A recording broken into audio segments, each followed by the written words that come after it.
Welcome to The Explainer. A brand new documentary just dropped, and it's got these secret tapes of Shawn Diddy Combs that were filmed in the days right before his arrest. And what they reveal is this incredible story of public image versus private reality. And honestly, it all comes down to one really shocking moment that was caught on camera. So the series is called Shawn Combs: The Reckoning, and it basically gives us this fly-on-the-wall view of Combs during those super intense days right before he was arrested last September. And you've got to ask yourself, with his whole world about to just completely implode, why in the world would he let the cameras keep rolling? Right out of the gate, the tension is just palpable. In this exclusive clip, we see Combs confronting his own legal team, and he clearly believes they are failing him.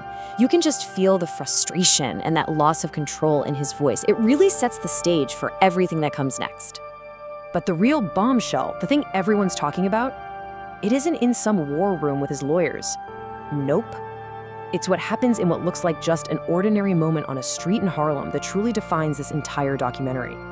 And here he is, the master of public perception. Out in Harlem, Combs is all smiles, he's shaking hands, giving hugs.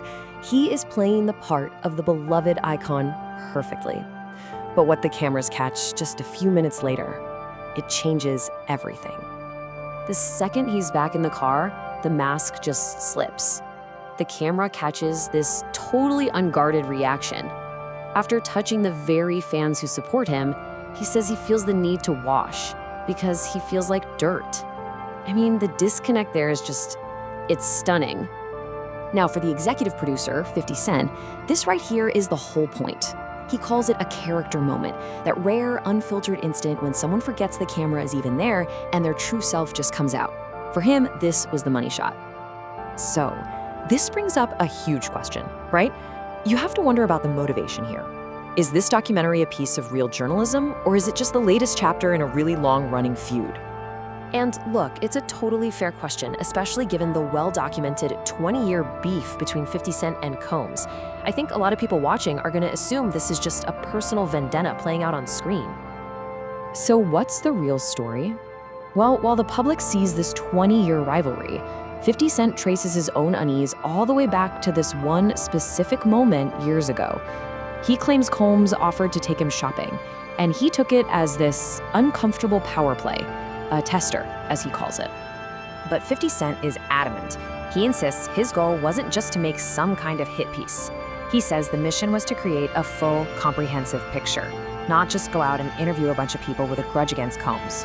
The goal, he claims, was the whole story. Okay, so from there, the documentary takes us right inside the trial itself. And this is where it offers something genuinely new. For the very first time, we get to hear directly from two of the jurors who actually decided Combs' fate. You have to remember, this jury was grappling with some incredibly serious charges. The final verdict they came back with was mixed.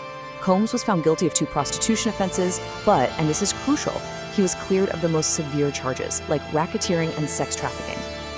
And this is where you can really see the deep divisions that were happening inside that jury room.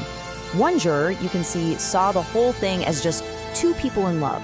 But then another juror brings up this critical legal point. The jury wasn't actually allowed to consider domestic violence as a charge, which really limited how they could interpret all the evidence they were seeing. 50 Cent, though? He doesn't mince words about his view of Cassie. He's very clear that he believes she was a victim. He points to how young she was when she first got into the relationship and suggests she was basically conditioned over many, many years. A trial this big and this public was never going to be just about one person. It was inevitable that it was going to raise these bigger questions about the entire culture of hip-hop and whether it was also being put under the microscope. So it leads to this massive question. Was this trial really just about Shawn Combs, or did it end up putting the whole culture of hip-hop on the stand with him? And when he's asked about this directly, 50 Cent's response is quick and it is sharp. No, not at all. He completely rejects the idea that this trial was some kind of attack on hip-hop. But here's his reasoning, and it's pretty interesting. He argues his motive for speaking out was actually to protect the culture. He felt that if influential figures like him just stayed silent, it would look like the entire hip-hop community was fine with the alleged behavior. Silence, in his view, would have been the same as complicity. All right, so this brings us to the final and maybe the most fascinating question of all.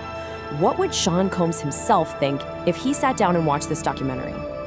I mean, it's the ultimate question that hangs over a project like this, isn't it?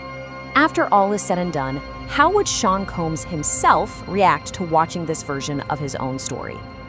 In 50 Cent's answer, wow, it is probably not what you'd expect at all. In a pretty stunning twist, he predicts Combs won't hate it. In fact, he thinks Combs is going to call it one of the best documentaries he's seen in a long time. Right? How is that even possible? Why on earth would Combs praise a film that so closely documents his own downfall? Well, according to 50 Cent, the reason is actually pretty simple, because Combs knows the truth. He believes that deep down, Combs will see the truth reflected back at him in the documentary, and he just won't be able to deny it. And that leaves us with this one last kind of profound thought. What really happens when you're forced to confront the truth of your own story, especially when it's being told by everyone but you?